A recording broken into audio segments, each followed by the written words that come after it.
Macro के बयान पर आग बबूला भारत है, लेकिन इसके साथ साथ इसके विरोध के तरीके भी अलग अलग हैं। मुंबई, भोपाल, अलीगढ़, बयान फ्रांस में, आग भारत में। जब सियासत भड़की है तो जाहिर सी बात है जयचंद भी सुनाई देगा और गद्दार भी। इस बात को लेकर देश में मचा बवाल तो मैं लेकर आया देश का सवाल। नमस्ते, मैं हूं मनीष अवस्थी, हाजिर हूं आपका अपना पसंदीदा कार्यक्रम देश का सवाल लेकर। फ्रांस में हुए आतंकी हमलों की आग अब भारत तक पहुंच गई है। फ्रांस के खिलाफ भारत में भी अलग अलग जगह प्रदर्शन हो रहे हैं। हालांकि भारत ने आधिकारिक बयान जारी करते हुए फ्रांस के साथ खड़े होने की आधिकारिक घोषणा कर दी है, लेकिन भारत में कट्टर इस्लामिक सोच वाले कुछ लोगों को यह पसंद नहीं आ रहा, यानी कि रास नहीं आ रहा, तो वो फ्रांस के खिलाफ प्रदर्शन करने में जुटे हैं। दो तस्वीरें आपके टीवी स्क्रीन पर आप देख रहे हैं। पहली तस्वीर भोपाल की, जहां पर कांग्रेस विधायक आरिफ मसूद ने फ्रांस के खिलाफ प्रदर्शन किया। फ्रांस के राष्ट्रपति के पोस्टर जलाए गए, फ्रांस के झंडों को भी आग लगा दी गई। मुंबई में भी फ्रांस के खिलाफ प्रदर्शन किया गया। नागपाड़ा और भिंडी बाजार इलाके में फ्रांस के राष्ट्रपति की तस्वीरों के साथ विरोध प्रदर्शन हुआ। आपके टीवी स्क्रीन पर ये दो तस्वीरें। भोपाल, जहां पर कांग्रेस विधायक आरिफ मसूद के नेतृत्व में आप भीड़ देख सकते हैं। बात हो रही है 2 गज की दूरी की, बात हो रही है कोरोना काल की। कोरोना में लगातार आंकड़ों में इजाफा हो रहा है, लेकिन भोपाल में प्रदर्शन जारी। आइए इसी से जुड़ी देखिए हमारी ये रिपोर्ट।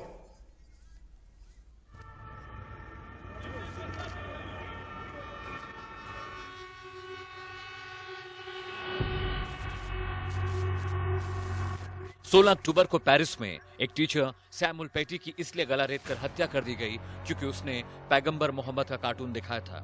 इस हादसे के बाद फ्रांसीसी राष्ट्रपति इमैनुअल मैक्रो ने कहा, यह इस्लामिक आतंकवाद है। इस्लाम एक ऐसा धर्म है जिससे आज पूरी दुनिया में संकट है। इस बयान के बाद तुर्की की तरफ से भी कड़ा जवाब आया। तुर्की के राष्ट्रपति रेचेप तय्यिप एर्दोगान ने कहा, अगर फ्रांस में मुसलमानों का दमन होता है तो दुनिया के नेता मुसलमानों की सुरक्षा के लिए आगे आए। तुर्की के बयान के बाद दुनिया भर के मुस्लिम राष्ट्रों का बयान आना शुरू हुआ, जिसमें फ्रांसीसी प्रोडक्ट के बहिष्कार तक की बात कही गई। कार्टून दिखाने वाले टीचर की हत्या के बाद उठे फ्रांस और तुर्की के इस विवाद के बाद जो सबसे बड़ी तस्वीर उभर कर सामने आ रही है वो दुनिया के बंटने की तस्वीर है। फ्रांस के खिलाफ आग उगलते मलेशिया के पूर्व प्रधानमंत्री और कट्टर मुस्लिम नेता महातिर मोहम्मद ने एक के बाद एक ट्वीट कर अपनी भड़ास निकाली। महातिर मोहम्मद ने बेहद भड़काऊ ट्वीट किया। महातिर लिखते हैं, धर्म से परे गुस्साए लोग हत्या करते हैं। फ्रांस ने अपने इतिहास में लाखों लोगों की हत्या की है, जिनमें कई मुस्लिम थे। मुस्लिमों को गुस्सा होने और इतिहास में किए गए नरसंहारों के लिए फ्रांस के लाखों लोगों की हत्या करने का हक है। विवादित इस्लाम धर्म के प्रचारक जाकिर नाइक ने भी अपनी पोस्ट में कहा, अल्लाह के बंदे को गाली देने वालों को दर्दनाक सजा मिलेगी। चीन के साथ भारत का जो संघर्ष चल रहा है, वो संघर्ष में फ्रांस भारत के साथ कंधे से कंधा मिलाकर खड़ा है। इस समय पर इस देश में रजा अकादमी जैसे जातीयवादी फोर्सेस ने फ्रांस का निषेध करना, ये अकीन टू एंटी नेशनल इस प्रकार की कृति है। और फ्रांस में जो दहशतवाद की घटना हुई, उसके बारे में शिवसेना का क्या मत है पार्टी करके, वो भी वो जनता को बताएं। आतंक के जरिए कोई मसला सॉल्व नहीं होता। अगर किसी टीचर ने कोई बेअदबी की थी हमारे हुजूर के खिलाफ, वो शर्म की बात है, बहुत गलत बात है, गलीज है। उसको हम कड़े शब्दों में उसकी निंदा करेंगे। फ्रांस के माननीय अध्यक्ष जी से यही उम्मीद रखते हैं कि वो अगर वायलेंट एक्ट को कंडेम करते हैं तो उन्हें साथ ही साथ वो कैरिकेचर को फैलाने वाले और बेहुदा बातें करने वालों के खिलाफ भी 2 शब्द जरूर बोलें। इस्लामिक कट्टरवाद और आतंकवाद के खिलाफ सबसे बड़ी लड़ाई का चेहरा बन चुके फ्रांस के राष्ट्रपति इमैनुअल मैक्रो दुनिया भर में विरोध प्रदर्शन और देश पर हो रहे आतंकवादी हमलों के बावजूद झुकने को तैयार नहीं है। मैक्रो ने साफ किया कि फ्रांस इस्लामिक आतंकी हमले के बाद भी अपने मूल्यों को नहीं छोड़ेगा। अमित सिंह के साथ इजहार अली, इंडिया न्यूज, दिल्ली।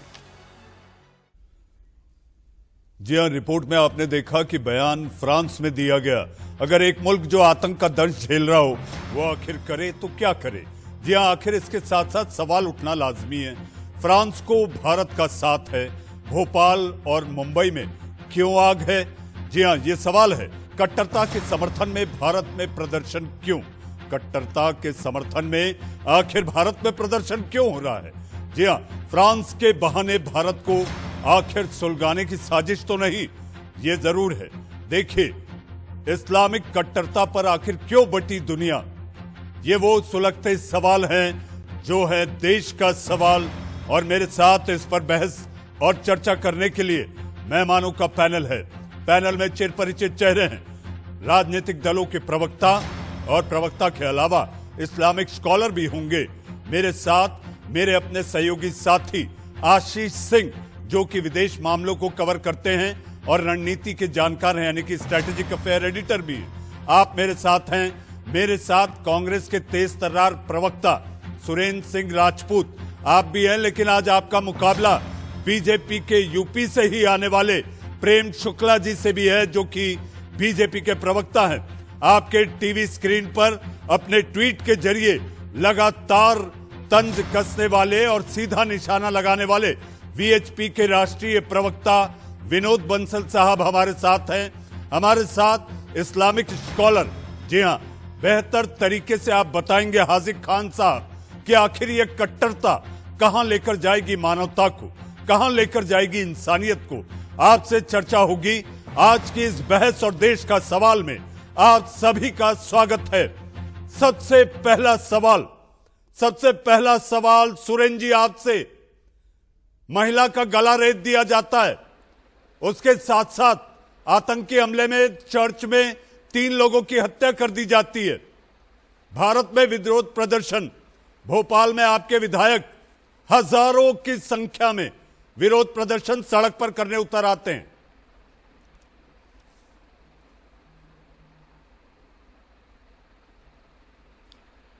मनीष भाई, बहुत स्पष्ट है, हिंसा का भारतीय समाज में, दुनिया में कोई स्थान नहीं है। हिंसा और आतंकी घटनाओं का मानवता में कोई स्थान नहीं है। और किसी भी प्रकार की हिंसा का कांग्रेस पार्टी और पूरा भारत देश निषेध करता है। कोई भी व्यक्ति अगर हिंसा के समर्थन में आता है तो उसके खिलाफ भी कठोर कानूनी कार्रवाई होनी चाहिए, चाहे वो किसी पार्टी का हो, किसी धर्म का हो, किसी मजहब का हो, किसी संप्रदाय का हो, किसी देश का हो और या कहीं का हो। आप हो या मैं हूं, कोई भी आदमी हिंसा का समर्थन करेगा उसके खिलाफ पूरी कार्रवाई होनी चाहिए, कठोर कानूनी कार्रवाई होनी चाहिए। यह बहुत स्पष्ट है। नंबर 1। नंबर 2, अपनी अभिव्यक्ति की आजादी का। एक छोटा सा सवाल भाई, बीच में आप बोल सवाल आपको पर्याप्त समय दे रहा हूं। बीच में बोल देते हैं। आपको असल बात, एक छोटा सा सवाल सुरेंद्र जी आपकी तारीफ में कह रहा हूं, आपकी तारीफ में कह रहा हूं, इसलिए आपको दिक्कत हो गई। तारीफ में कह रहा हूं सुरेंद्र जी, आपकी तारीफ में कह रहा हूं, जरा तारीफ भी सुनना। नहीं, मुझे मालूम है मेरी तारीफ आप कैसे करेंगे। तारीफ कह रहा हूं कि आपकी के पार्टी के विधायक ने भोपाल में अगुवाई की है, तो आपने इसकी वकालत की कि इनके खिलाफ कार्रवाई होनी चाहिए। अब आप सीधे तौर पर देश के सवाल के मंच में कहेंगे कि आपके विधायक आरिफ मसूद के खिलाफ 2000 से ज्यादा लोगों के साथ जो प्रदर्शन हुआ, एक ऐसा मुल्क जिसका राष्ट्राध्यक्ष आपके मुल्क का हितैषी है, उसके तस्वीरों को पैरों तले रौंदा गया, उसके खिलाफ कार्रवाई होनी चाहिए। सुरेंद्र जी, मैं ये आपसे कहना चाहता हूं, यही मेरा सवाल है आपसे। देखिए, अगर कोई राष्ट्राध्यक्ष का पुतला फूका गया है या उसके क्या नाम फोटो को पैरों तले कुचला गया है, कोई बहुत बड़ी बात नहीं है। ये इसके लिए कोई वो नहीं। अगर उस विधायक ने कोई हिंसा की है या हिंसा का समर्थन किया है या किसी तरीके से भारत का कानून तोड़ा है, तो निश्चित तौर पर उसके खिलाफ कार्रवाई होनी चाहिए और कठोर कार्रवाई होनी चाहिए। हम इसके बिल्कुल हक में नहीं है कि कोई भी आदमी, वो कांग्रेस का है या भाजपा का है, अगर कोई आदमी भारत के संविधान के खिलाफ काम करता है, भारतीय नेतृत्व के खिलाफ काम करता है और भारत के जनता के खिलाफ हिंसा का प्रयोग करता है, तो निश्चित तौर पर उसके खिलाफ कठोर दंडात्मक कार्रवाई होनी चाहिए। और यही कार्रवाई मुंगेर में भी होनी चाहिए। मां दुर्गा के भक्तों के ऊपर जिस तरीके से गोलियां चली है, मां दुर्गा के भक्तों के ऊपर जिस तरीके से फायरिंग हुई है। सुरेंद्र जी, फ्रांस की हिंसा के समर्थन में विरोध करना उनका आपके विधायक नैसर्गिक अधिकार महोदय है। सड़कों पर उतरे तो हिंसा का समर्थन तो कर रहे हैं, उसके साथ साथ एक कानून उन्होंने तोड़ा है और वो है महामारी एक्ट। महामारी एक्ट, कोरोना के एक्ट का कानून तोड़ा। तो ये दोनों चीजों में उन पर कार्रवाई होनी चाहिए, ये आप मानते हैं? अब मैं लाता हूं प्रेम शुक्ला जी को। प्रेम शुक्ला जी, मैंने तो आपसे पहले कहा मनीष, आप पूछना, असल बात आपका जो एजेंडा है ना कि कांग्रेस को गाली देनी है, आप अपने एजेंडे से इतर देश के एजेंडे पर काम कीजिए। हाथ कंगन को आरसी क्या तस्वीरें बता रही है, तस्वीरें बता रही है सुरेंद्र जी, कोई एजेंडा नहीं है। एजेंडा ये है कि जो भारत के लिए कानून तोड़ा है कवच बनकर आया है, फ्रांस हमारा रक्षा कवच बन के आया है, उससे रफाल लेकर आए हैं जो भारत की सुरक्षा करेगा। आप कहते हैं मैं एजेंडा चला रहा हूं। मैक्रोन के चेले मत बनिए। अरे चेले बनने की बात तो छोड़िए, यहाँ सच बोलना है। इस जग में इतने जुल्म नहीं, सच कहने की ताकत है। कानों के शोर में सच कहने की ताकत है। सुरेंद्र राजपूत जी, सुरेंद्र जी, एजेंडा आप चलाने बैठे हैं, कानों के शोर में सच कहने की आदत है। प्रेम शुक्ला जी, प्रेम शुक्ला जी, प्रेम शुक्ला जी, आशीष, सुरेंद्र जी समझ नहीं पा रहे। कानों के शोर में सच कहने की आदत सचिन के गले नहीं उतर रही। कि नीतीश कुमार उप निर्दयी आप बिहार मत लाइए, कम से कम फ्रांस को बिहार से मत जोड़िए। आप हो सकता है मुंगेर जोड़ दें, आप हो सकता है मुंगेर जोड़ दें कि यहाँ पर हिंदुओं पर अत्याचार हुआ तो बीजेपी क्या कर रही थी। आप रुकिए, आप रुकिए, पार्टी को सूट करता है मनीष। प्रेम शुक्ला जी, प्रेम जी, एक ऐसा मुल्क जो आतंक को झेल रहा हो उसे क्या करना चाहिए? कट्टरवाद को कुचलना चाहिए या मूक दर्शक बने देखना चाहिए? कट्टरवाद को कुचलना, अपने नागरिकों की रक्षा करना और जो आतंकी शक्तियां हैं उनको पूरी तरह से उनका सुपड़ा साफ करना एक राष्ट्र के रूप में हर भुक्तभोगी राष्ट्र का दायित्व है। और फ्रांस सही मार्ग पर, इसलिए भारत जो फ्रांस का सहयोगी राष्ट्र है, भारत ने फ्रांस की कट्टरता के विरुद्ध जो युद्ध है उसमें फ्रांस का साथ देना सुनिश्चित किया है। ऐसे में जब भारत में ही कांग्रेस के विधायक महोदय के नेतृत्व में एक मित्र राष्ट्र के राष्ट्रपति के पुतले का अपमान हो रहा है, उनके पोस्टर को कुचला जा रहा है पैरों के तले, और महामारी अधिनियम का जो है वो उल्लंघन कर रहे हैं, स्वाभाविक तौर पर वो दंड के पात्र होंगे और उनके खिलाफ कानूनी कार्रवाई होगी। लेकिन सवाल ये है कि जो लोग फ्रांस और भारत के मैत्री की जो है नींव डालने का काम जिस कांग्रेस ने किया, आज वही कांग्रेस अपने विधायक पर मौन क्यों साध रही है? राजपूत जी इसको भारतीय जनता पार्टी का एजेंडा बताकर मनीष अवस्थी जी के खिलाफ क्यों बोल रहे हैं? प्रश्न ये है ना, प्रश्न ये है कि आप सफाई से कहिए कि आपका विधायक जो है बात कर रहा हूं, कांग्रेस सुरेंद्र जी को की पसंद नहीं आ रही। प्रेम जी, कांग्रेस मैं की राष्ट्रवाद की बात कर रहा हूं, हूं। सुरेंद्र जी को वो पसंद नहीं आई, इसलिए उन्होंने कहा कि मैं राष्ट्रवाद का एजेंडा चला रहा हूं। अगर मेरा ये एजेंडा चलाना उनको ऐसा लगता है एजेंडा है तो मुझे कबूल है, मुझे कबूल है कि हाँ मैं राष्ट्रवाद का एजेंडा चलाऊंगा, क्योंकि ये देश मेरा है। रख करके नकली राष्ट्रवादी, चीन के समर्थक और एजेंडा चलाने वाले पेटीएम के समर्थक राष्ट्रवाद की बात नहीं करते हैं, नकली राष्ट्रवाद की बात करते हैं। सुरेंद्र जी, अभी 10 मिनट हो गया, बाकियों से भी सुन लेते हैं ना one by one. Prem ji अपनी बात रखे। मैंने कहा था ना आशीष कि आज दो ऐसे तेज तर्रार प्रवक्ता होंगे कि जब आपस में सुरेंद्र जी आप बोल रहे हैं तो कोई नहीं बोल रहा है आपको, अब बाकी लोगों से भी सुन लेना। 10 मिनट हो गया डिबेट में, बाकी लोगों से भी सुने नहीं सुने। सुरेंद्र जी, आधा दर्जन लोग अभी बाकी हैं। सर जी ये पुराना हो गया ना कि जब उत्तर नहीं है तो फिर हाईजैक करना। अभी प्रेम शुक्ला जी की बारी है, वैसे आपसे यही रिक्वेस्ट कर रहा हूँ, दे दो एंकर को गाली दे दो, अचानक को गाली दे दो, बाकी को सुन लो ना। जो कहना है कहिए, राष्ट्रवाद मेरा एजेंडा है। ये कोई पेटीएम का कार्यकर्ता है क्या? सर जी सुन लिया जाए बाकियों को। अरे भाई ये पेटीएम का कोई नहीं हो गए सर, दर्शक भी देख लेते हैं कि उत्तर नहीं होता है तो डिबेट हाईजैक करो। सर मैं कह रहा हूँ, रिक्वेस्ट कर रहा हूँ, सुन ले कि नहीं बाकियों से, या फिर आप ही को करना है सर, डिबेट करना है या भाषण देना है आपको? नहीं यहाँ पे क्या टाइम पास बनाएंगे?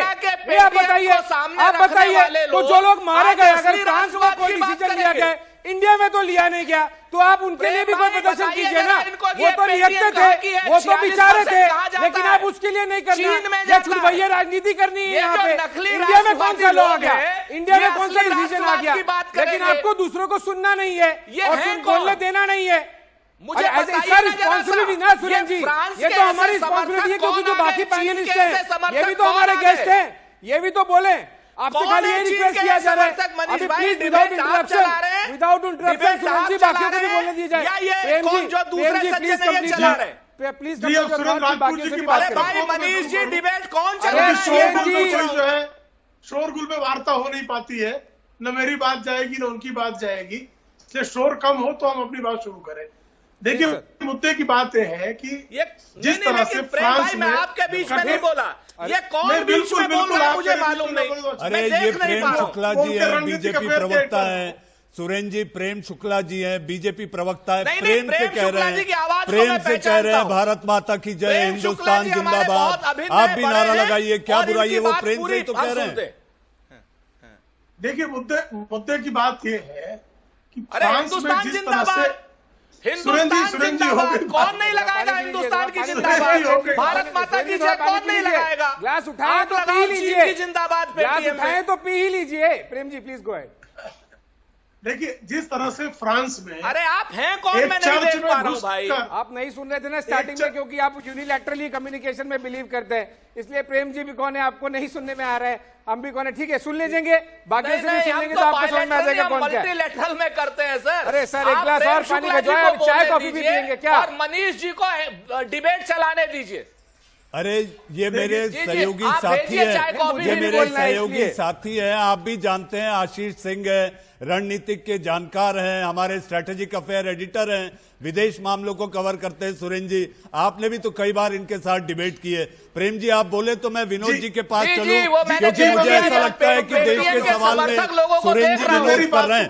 प्रेम जी मुझे मेरी बात को खत्म करने का अवसर दे। देखिए जिस तरह से फ्रांस में आतंकवादी शक्तियों ने एक चर्च में घुसकर बुजुर्ग निर्दोष महिला का गला रेतकर हत्या की, उस पर फ्रांस अगर अपने नागरिकों के साथ खड़ा है तो स्वाभाविक तौर पर फ्रांस का साथ दिया जाना चाहिए। आज जो लोग फ्रांस के राष्ट्रपति के खिलाफ प्रदर्शन कर रहे हैं, उन लोगों से मेरा सवाल है कि आए दिन भारत में आतंकवादी निर्दोष भारतीयों की कत्ल करते हैं। अभी कुलगाम में कल ही जो है 3 निर्दोषों की हत्या की गई, जिसमें भारतीय जनता पार्टी के 2 पदाधिकारी भी शामिल है। कभी आपने सुना कि भारत में कहीं से भी इस्लामी तंजीमों ने इस्लामी आतंकवाद के खिलाफ कोई प्रदर्शन किया हो, भारतीय नागरिकों की, निर्दोष नागरिकों की हत्या पर कोई प्रदर्शन किया हो? ये कट्टरपंथियों के खिलाफ, इस्लामी आतंकियों के खिलाफ प्रदर्शन नहीं करते। लेकिन अगर कोई इस्लामी कट्टरता और इस्लामी आतंकवाद के विरुद्ध अगर कोई राष्ट्र खड़ा होता है तो उसके खिलाफ प्रदर्शन क्यों करते हैं? 2001 में अमेरिका के खिलाफ कर देंगे, शर्ली हेब्दो के खिलाफ कर देंगे। प्रेम जी हमारा भी यही सवाल है, हम भी सुरेंद्र जी से यही पूछे थे प्रेम जी, और इस सवाल को सुरेंद्र जी ने खींच कर ले आए। 17 मिनट तक केवल सुरेंद्र जी, आपके, मेरे और आशीष के बीच में बात होती रही। अब मैं विनोद बंसल जी को लाना चाहता हूं। विनोद जी आपके ट्वीट लगातार मैं देख रहा था, आपने फ्रांस के राष्ट्राध्यक्ष को टाइगर की उपाधि दी। जाहिर सी बात है एक ऐसे मुल्क का राष्ट्राध्यक्ष जिसने 9/11 के बाद दुनिया में जब इस्लाम को फॉलो करने वाले लोगों को एक तरह से सख्ती के साथ निपटा जा रहा था, तब उस मुल्क ने बाहे पसारे सबका स्वागत किया था। आज वही गले की हड्डी बन गई। विनोद जी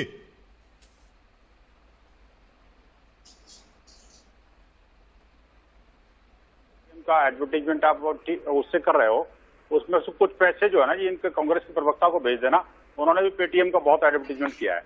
दूसरी बात यह है कि देखिए आज जो मुद्दा है वो आतंकवाद से संबंधित है। अरे विनोद बंसल जी, आप हमारे ऊपर मत आइए, आप फ्रांस के ऊपर आइए। आपको अपनी जो चाटुकारिता करनी है फ्रांस के लिए कीजिए। देखिए फिर वही बात आपने घटिया शब्दों का प्रयोग, मुझे लगता है आपसे मैं उम्मीद नहीं करता था। हम आप लोगों की तरीके से धर्म के पैसे नहीं खाते। मैंने तो आपको भैया तारीफ करी है। अगर आप तारीफ को उल्टा समझते हैं तो की तरीके से हम नहीं खाते। मैं समझ रहा हूँ। सुरेन जी आपने आज भरपूर फुटेज लिया है। दूसरे मेहमान हैं, वो भी पिछले अपने आधे घंटे से लगातार बैठे हुए हैं, उनको बोल लेने दीजिए। आज फुटेज आप ही ने लिया है सुरेन जी, सभी जानते हैं, वरना मैं लिंक भेज दूंगा आपको। आप तो बौद्धिक कर रहे हैं आप। विनोद जी, मनीष जी, ऐसा है जब चारों तरफ से कोई सुनने वाला नहीं मिलेगा तो कम से कम टीवी पे तो कोई सुनेगा ना। आप जैसे लोग उनको मौका देते हो तो इसलिए सुनते हैं। कोई बात नहीं, चलो खैर, मैं उस विषय में नहीं जानता। मैं कहना चाहता हूँ, देखिए आज पूरा विश्व इस्लामिक आतंकवाद से, जिहाद और ये जो गला काट प्रतियोगिता से गुजर रहा है, और जिस तरह से लोग बिहेडिंग चल रही है, जिस तरह से इस्लाम के नाम पर आतंकवाद के, आपने जो मोहम्मद साहब के नाम पर आतंकवादी संगठन खुले हुए हैं, उनका विरोध करने के बजाय जो लोग आतंकवाद का विरोध करते हैं उनका विरोध करने की जो मानसिकता अभी जो विकसित हुई है, ये पूरे विश्व के शांति के लिए बहुत बड़ा खतरा है। मुझे लगता है कि ये जो इस्लामिक स्कॉलर आपके डिबेट में बैठे हुए हैं, वो भी इस बात को मानेंगे कि देखिए आज जो वैश्विक छवि इस्लाम की जो बन रही है, वो ऐसे सब लोगों के कारण ही बन रही है, जो कि ये जो मसूद साहब जिन्होंने अभी भोपाल में किया प्रदर्शन, या कोई दूसरे लोग जो मुंबई में प्रदर्शन कर रहे हैं, मुझे बताएं आखिरकार की घटना फ्रांस की है और कार्टून किसका बना जिसको किसी ने देखा ही नहीं, जिसको कोई जानता ही नहीं, और प्रदर्शन कहाँ हो रहे हैं भारत में। आखिरकार क्या लॉजिक है इन सब चीजों के पीछे, मुझे बताइए। अगर आपकी भावनाएं आहत हुई है तो वहां जाके करिए ना प्रदर्शन। वो विरोध प्रदर्शन करने का दूसरा भी तरीका हो सकता है, लेकिन ये तो नहीं कि भारत की शांति को भंग करेंगे आप। जी हाँ विनोद जी, हाजिक खान साहब से ले लेते हैं मजहबी कट्टरवाद। मैं एक और बात कह रहा हूँ, देखिए फ्रांस के राष्ट्रपति ने, आखिरकार कौन सा फ्रांस के राष्ट्रपति का ऐसा शब्द था जो इनको चुभ गया? फ्रांस के राष्ट्रपति ने सीधा सीधा कहा, जो मैं समझाऊं। मुझे लगता है कि हाजी साहब और जरा इसको क्लियर करेंगे। जी हाँ, कांग्रेस के प्रवक्ता फ्रांस के राष्ट्राध्यक्ष की बात नहीं, मलेशिया के पूर्व राष्ट्राध्यक्ष विनोद जी, मलेशिया, टर्की, पाकिस्तान, बांग्लादेश, ये सारे जो इस्लामिक जिहादी कंट्री ये सिरमौर बनना चाहते हैं। विनोद जी, ये सिरमौर बनना चाहते हैं, मजहबी इनकलाब करना चाहते हैं। पाकिस्तान, तुर्की, मलेशिया, मुसलमानों का फायदा नहीं होने वाला। जी हाँ, मुसलमानों का कतई फायदा नहीं होने वाला। जी हाँ विनोद जी, हमारे साथ हाजिक खान साहब हैं। हाजिक खान साहब, आप पैनल पर लगातार महानुभावों की बातें सुन रहे हैं। मेरा सवाल आपसे, मजहबी कट्टरवाद इस्लाम को बदनाम करता है। जब अगर ऐसा होता है, आपको लगता है, तो ये कट्टरवाद कौन फैला रहा है? देखिए मनीष जी, इस्लाम में कट्टरवाद की रत्ती बराबर इजाज़त नहीं है। इस्लाम में किसी की जान लेने की किसी को इजाज़त नहीं है। फ्रांस में जो कांड हुआ और चर्च में लोगों को कत्ल किया गया, हम उसको भी कंडेम करते हैं। और जो अमेरिका द्वारा, फ्रांस द्वारा और दुनिया के द्वारा जो लोगों ने हजारों टन बम फेंक दिए इराक में, सीरिया में, अफगानिस्तान में, और तमाम बच्चे मरे, मासूम बच्चे जिनका कोई कसूर नहीं था, जिनकी कोई मतलब इस लड़ाई में कोई वो नहीं थी, और उन लोगों का कत्ल हुआ। तो ये हुआ मनीष जी कि दुनिया के अंदर ये हुआ कि जो एक महामारी आई है उन कातिलों के खिलाफ है जिन्होंने इंसानियत का कत्ल किया। हम इसको कंडेम करते हैं कि किसी भी ईद मिलादुन नबी की मुबारकबाद। एक मिनट हाजिक साहब, ईद मिलादुन नबी की मुबारकबाद आपको भी। लेकिन परवरदिगार को हाजिर नाजिर जानते हुए मैं आपसे ये पूछना चाहता हूँ, हाजिक साहब, अगर आप ये कह रहे हैं एक ऐसा मुल्क जो आपको रक्षा कवच दिया हो, रफाल आपको आपके पड़ोसियों से बचने के लिए जिसने दिया हो, जो आपका प्रगाढ़ मित्र है, जिससे गाढ़ी दोस्ती है, उसके राष्ट्राध्यक्ष, अगर वो राष्ट्र आतंक का दंश झेल रहा है, वो कुछ कहता है, तो उसके समर्थन में हमारे मुल्क में प्रदर्शन क्यों? नहीं, उनके समर्थन में नहीं, आतंक के समर्थन में नहीं है। उन्होंने प्रॉफिट मोहम्मद सल्लल्लाहु अलैहि वसल्लम के बाद में भक्ति बात कही, इसलिए उसका विरोध हो रहा है। मैं आपको एक बात बता दूं कि फ्रांस के राष्ट्रपति को ये नहीं मालूम कि एक अंग्रेज राइटर, दुनिया का फिलोसफर, एक 100% ऑफ किताब लिख रहा है कि दुनिया में 100 और चुनिंदा लोगों के नाम, उसमें प्रॉफिट मोहम्मद सल्लल्लाहु अलैहि वसल्लम को नंबर 1 पे रखा है। ये मैक्रोन को नहीं मालूम। लाही बात रही जिसने खत्म किया है, चाहे वो हिंदुस्तान में करे, पाकिस्तान में करे, फ्रांस में करे। Freedom of expression and speech की बात मान रहे हैं वो तो। मैं आता हूं हाजिक साहब आपके पास। आपने जैसा जिक्र किया कि आखिर इस तरह की बात जो लगातार कट्टरवाद की बात आ रही है, मेरे साथ मेरे सहयोगी आशीष सिंह है। आशीष, आप फ्रांस गए थे, मुझे याद है पिछले साल जब आप गए थे कई बड़े राजनयिकों से आपकी मुलाकात हुई थी।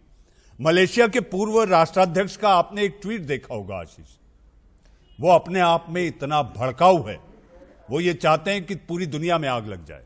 उन्होंने ये एक बहुत ही शॉकिंग स्टेटमेंट दिया है, और क्योंकि ये ट्विटर पॉलिसी के हिसाब से भी नहीं अलाउ होना चाहिए था, उन्होंने साफ साफ कहा है कि अगर कोई इस तरह से इस्लामोफोबिया फैलाएगा तो इस्लाम उस लोगों को मारने की इजाजत देता है। आप देखिए, दो अलग अलग चीजें हैं। मैं दर्शकों को बहुत क्लियरली, बहुत संक्षेप में मैं कर देना चाहता हूं। एक है स्ट्रैटेजिक डोमेन में कि फॉरेन अफेयर्स में क्या हो रहा है, और दूसरा आप डोमेस्टिक लेवल पर कुछ उठभैया नेता अपनी राजनीति के लिए, अपने वोट बैंक के लिए उसका कैसे इस्तेमाल कर रहे हैं। इंडिया ने, भारत सरकार ने, कोई बीजेपी ने सपोर्ट नहीं किया, कोई कांग्रेस ने, कोई सीपीआई ने सपोर्ट नहीं किया। ये भारत सरकार का फैसला है, जिसमें आपके डिप्लोमैट्स भी होते हैं, आपके मिलिट्री ऑफिशियल्स भी होते हैं, और बाकी ब्यूरोक्रेट्स भी होते हैं। ये भारत सरकार का फैसला है कि फ्रांस को ऐसे समय में, जो कि फ्रांस सरकार ने डिसीजन लिया है, उसे सपोर्ट करे। लेकिन आप जब जिस तरह से ये रास्ते पर ये जो प्रोटेस्ट देख रहे हैं, ये एक अलग डोमेस्टिक लेवल पर अपने वोट बैंक के लिए लोकलाइज, आप 99% जो लोग तस्वीरों में दिख रहे हैं, आप पूछ लीजिए इमैनुअल मैक्रोन क्या है फ्रांस के, ये बता नहीं पाएंगे। उन्हें पता नहीं है कि क्या है, वो राष्ट्रपति है या प्रधानमंत्री, वो ये नहीं बता पाएंगे। उनका स्टेटमेंट क्या है, वो ये नहीं बता पाएंगे। इस तरह की जो हरकतें हैं हमारे लिए वो लोग करते हैं जो धर्म को चुनते हैं देश के मुकाबले। अगर आपको वो देश की बात करें, केवल रफेल ही नहीं मनीष जी, आप इंटरनेशनल सोलर अलायंस देखिए। फ्रांस एक वो उन देशों में से एक है जो फुल्ली ओपनली सपोर्ट करता है इंडिया का यूनाइटेड नेशन सिक्योरिटी काउंसिल में परमानेंट मेंबरशिप। फ्रांस आपके साथ हमेशा खड़ा रहा है। वो फ्रांस के ही एयरक्राफ्ट थे मिराज, जिसने पाकिस्तान के टेरर डेस्टिनेशन से वहां पर अटैक किया था। ऐसे में आपको चुनना है, उन प्रदर्शनकारियों को चुनना है कि आप धर्म को तवज्जो देते हैं, जिसका इंडिया से कोई लेना देना है नहीं। विदेश में कुछ हुआ है, विदेश की सरकार ने किसी ने लिया है। भारत सरकार ने तब सपोर्ट किया फ्रेंच गवर्नमेंट को जब इमरान खान, जब महातिर, जब एर्डोगन, टर्की, पाकिस्तान, ये सब देश सामने आ गए, सब उसके कंडेम करने के लिए। वो स्ट्रैटेजिक अफेयर्स का डिसीजन है। इसको लोकलाइज करके इस तरह से ये प्रोटेस्ट करना, ये वो दर्शाता है। आप प्रोटेस्ट उन लोगों के खिलाफ क्यों नहीं प्रोटेस्ट हुआ जो कत्ले-आम किए गए, चर्च में मार दिया गया, चर्च में मार दिया गया। आप मुझे बताइए उनके लिए क्यों नहीं मोमबत्ती निकली? अगर आपको पेरिस में क्या डिसीजन लिया गया है, ये डायरेक्टली आपको मुंबई दिल्ली में इतना अफेक्ट कर रहा है, तो वहां पर चर्च में और शॉपिंग मॉल में जिंदा लोगों को मार दिया गया, उनके लिए भी एक पीस रैली हो जाए, फिर बाद में मैक्रोन के लिए आप कंडेम कीजिए। जिस चार्ली हेब्लो की बात हो रही है, जो सटारिकल न्यूज़पेपर है, मैं आपको दिखाता हूं, उन्होंने पोप को लेकर भी कैरिकेचर्स बनाए हैं, उन्होंने जीसस को लेकर भी कैरिकेचर्स बनाए हैं, लेकिन प्रॉफिट मोहम्मद को लेकर ही क्यों बवाल हो रहा है? ये देखिए तस्वीर है, ये चार्ली हेब्लो की है। यहां पर तो कोई क्रिश्चियंस ने कोई बवाल नहीं किया, ये पोप की तस्वीर है, कैरिकेचर्स है। आपके यहां बनती है। उस पाकिस्तान को हिम्मत नहीं हो रही है जब चीन की फिल्मों में प्रॉफिट मोहम्मद को लेकर अश्लील और भद्दी तस्वीरें दिखाई जा रही हैं, वहां पर क्यों नहीं दिख रही है आवाज? वहां पर क्यों नहीं प्रोटेस्ट हो रहा है उसके लिए? लेकिन यहां पर आप पहले निकालिए मोमबत्ती रैली, जिन लोगों को जिंदा मार दिया गया। होना चाहिए। प्रॉफिट के बारे में कोई किसी को हक नहीं है कि एक अल्फाज भी कहे। हाजिक साहब मेरे साथ पैनल बना हुआ है। मुझे विनोद बंसल जी, प्रेम शुक्ला जी, सुरेंद्र राजपूत जी, पैनल बना रहेगा। मुझे हेडलाइंस लेना है, लेकिन हेडलाइंस लेने से पहले मैं ये कहना चाहता हूं कि इतिहास गवाह है, सभ्यताओं का टकराव रहा है, इस्लामिज्म वर्सेस यानी कि बनाम क्रिश्चियनिटी। कल में फिर एक बार स्वागत है और कुछ नए मेहमान भी इसमें जुड़ेंगे। मेरे साथ जम्मू कश्मीर से जीवन ज्योति आप महिला कार्यकर्ता हैं, सामाजिक कार्यकर्ता हैं, आप भी जुड़ गई हैं। लेकिन इससे पहले, जैसा कि मैंने सुर्खियों के पहले कहा था आशीष, और ये पैनल ने भी सुना कि इतिहास गवाह है, सभ्यताओं का टकराव रहा है। सुरेंद्र राजपूत जी, टकराव केवल बहस में नहीं होता, सभ्यताओं में भी हुआ है, इस्लाम और क्रिश्चियनिटी के में आपस में।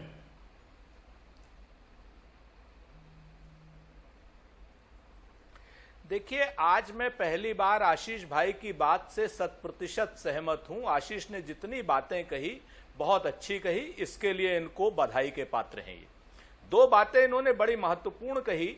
इन्होंने कहा कि भारत में जो ये लोकलाइज प्रदर्शन हो रहे हैं ये अपने अपने वोटर्स के उस पे, तो ये बिल्कुल सही बात है। और निश्चित तौर पर आशीष में सहमत हूं कि फ्रांस में जो घटना हो रही है उससे भारत का क्या लेना देना।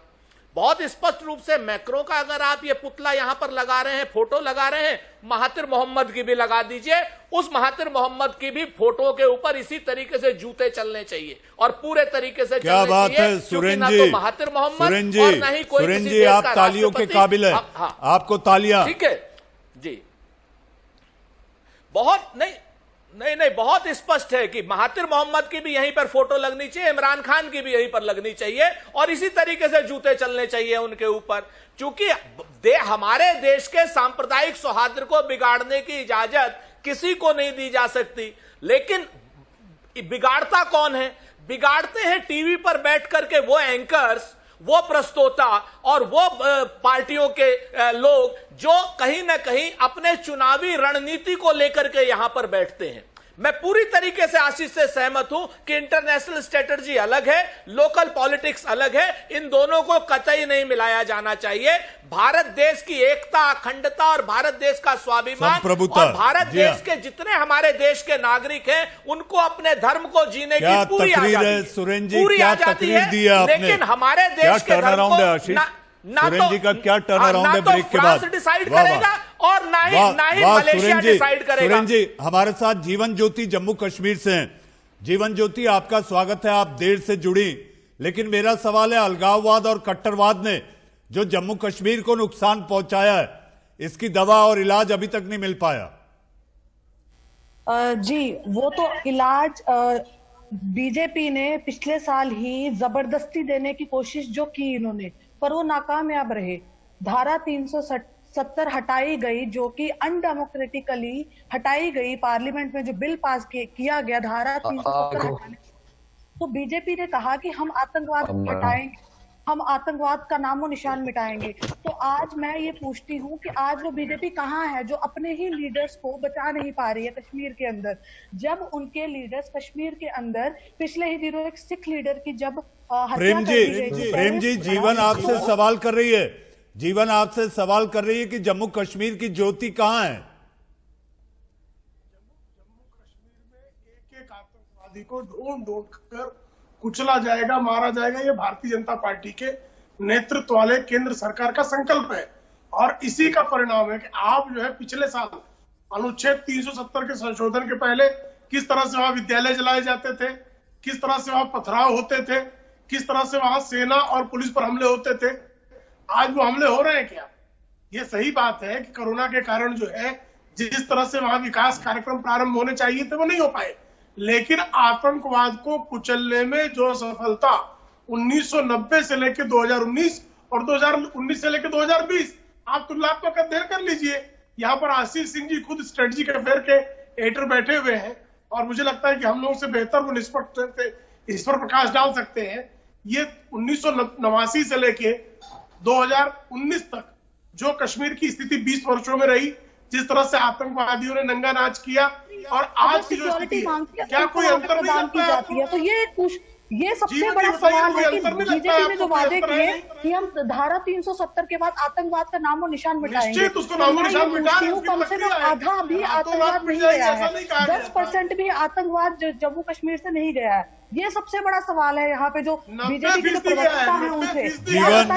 जीवन ज्योति, मेरी बहस जो है वो फ्रांस को लेकर है, मैक्रो को लेकर, देश में जो आग लगी अलग अलग शहरों में उसको लेकर है। मैं आऊंगा ज्योति आपके पास। मुझे ऐसा लगता है आपके सवाल पर प्रेम जी ने उपयुक्त जवाब भी दिया। विनोद बंसल जी, जहां तक सभ्यताओं की बात है, मेरा सवाल आपसे यह है कि आखिर ये कट्टरता उन मदरसों में दी जाती है जहां पर छुप छुपाकर ये कट्टरता उन बच्चों में पैदा की जाती है जिसके तहत ऐसी कट्टरवाद की सोच जन्म लेती है।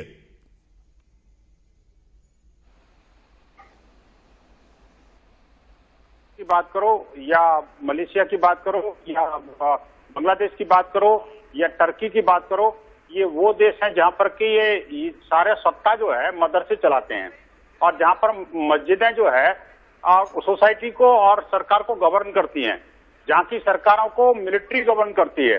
आप मुझे बताइए कि जिन लोगों की मानसिकता मदरसे से पाली जाती हो, मदरसे से वो उगी हो, तो वो आखिरकार इसके अलावा और सोच भी क्या सकते हैं?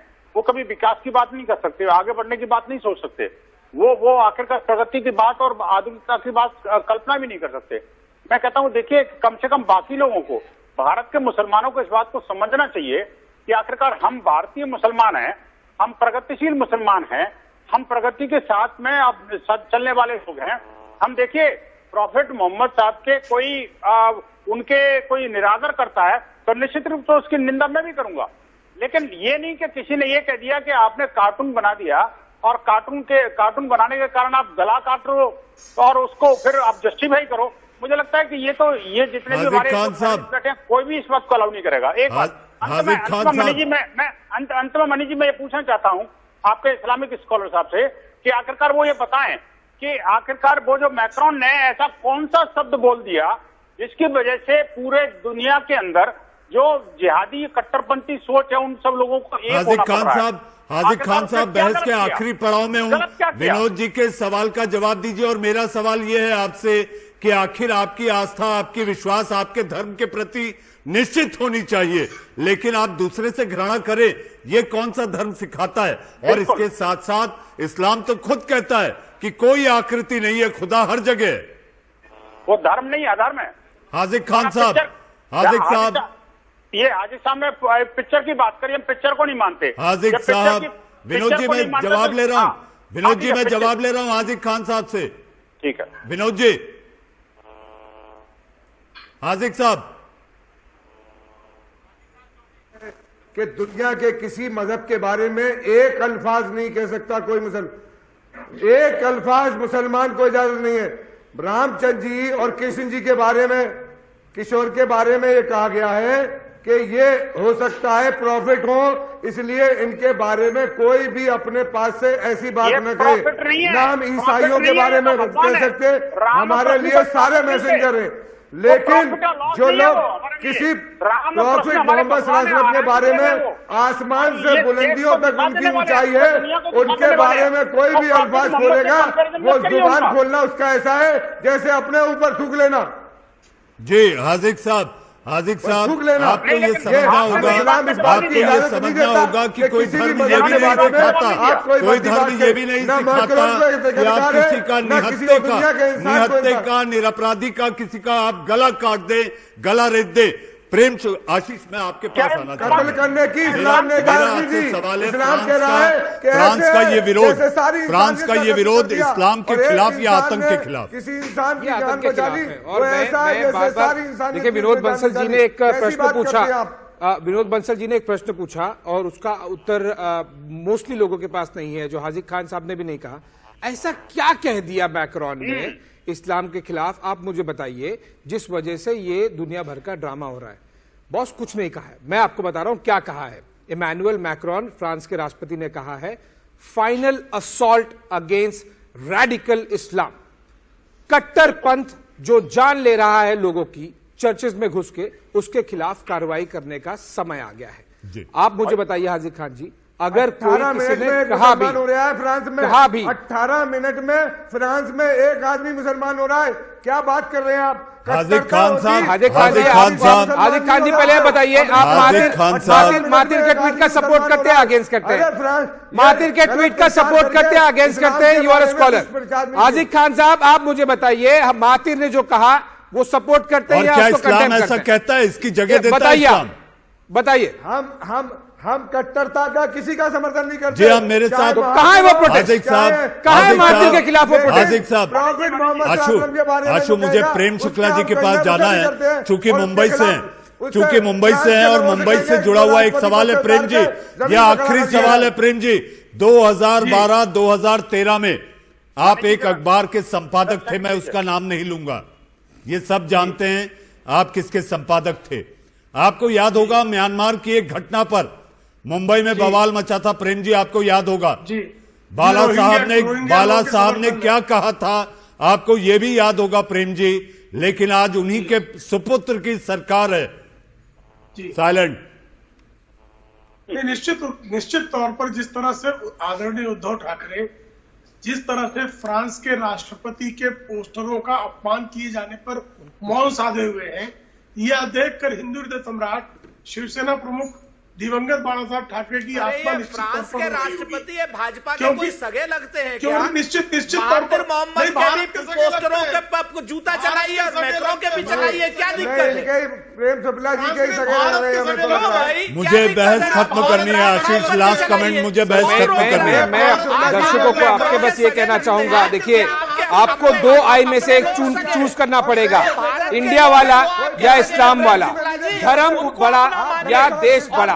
ये जब आप चूज करेंगे सब क्लैरिटी आएगी। और जो भी चाहे वो टर्की हो, मलेशिया हो या पाकिस्तान हो, जब आप ऐसे कट्टरपंथ राष्ट्रों का, ऐसे राष्ट्र के जो चीफ्स हैं, चाहे वो प्राइम मिनिस्टर्स हो, प्रेसिडेंट्स हो, उनकी भाषा बोलेंगे तो ये देश हित में नहीं होगा। और यही झलकियां दिख रही हैं। मुझे एक प्रोटेस्ट ने दिखाया महातिर के खिलाफ, एक प्रोटेस्ट ने दिखाया इमरान खान और एर्डोगन के खिलाफ।